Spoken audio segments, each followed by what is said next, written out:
പരിവാഹൻ തട്ടിപ്പ് കേസിൽ പ്രതികളെ 2 ദിവസത്തേക്ക് പോലീസ് കസ്റ്റഡിയിൽ വിട്ടു. ഉത്തർപ്രദേശ് സ്വദേശികളായ അതുൽ കുമാർ സിംഗ്, മനീഷ് സിംഗ് എന്നിവരെയാണ് സൈബർ പോലീസ് കസ്റ്റഡിയിൽ വാങ്ങിയത്. വിവരങ്ങളുമായി കൊച്ചിയിൽ സഹിൻ ആന്റണി നമുക്കൊപ്പം ചേരുകയാണ്. സഹിൻ, കൂടുതൽ അന്വേഷണം വേണം, അതുകൊണ്ടായിരിക്കുമല്ലോ കസ്റ്റഡി ആവശ്യപ്പെട്ടത്. കസ്റ്റഡിയിൽ വിട്ടു നൽകിയിരിക്കുന്നു. എന്തൊക്കെയാണ് വിവരങ്ങൾ?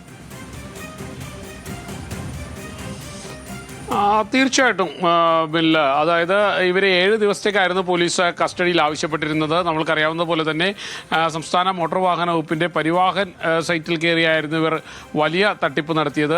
ആളുകൾ ഏറെക്കുറെ 2500ഓളം ആളുകളുടെ പണം തട്ടിയെടുത്തു.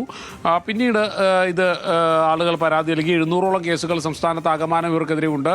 അതിലാണ് അതുൽ കുമാർ സിംഗും ഒപ്പം തന്നെ മനീഷ് സിംഗും ഇപ്പോൾ പിടിയിലായത്. കഴിഞ്ഞ ദിവസം പിടിയിലായത് ഉത്തർപ്രദേശ് സ്വദേശികളാണ്. പക്ഷേ ഇവരെ കൂടാതെ ഒരു 16-കാരനുണ്ടായിരുന്നു. ഇതിൻ്റെ എല്ലാം മാസ്റ്റർ ബ്രെയിനായിട്ട് പോലീസ് കണക്കാക്കുന്ന 16-കാരൻ, ഈ വെബ്സൈറ്റ് അടക്കം തയ്യാറാക്കിയ, ആപ്ലിക്കേഷൻ അടക്കം തയ്യാറാക്കിയ വ്യക്തി.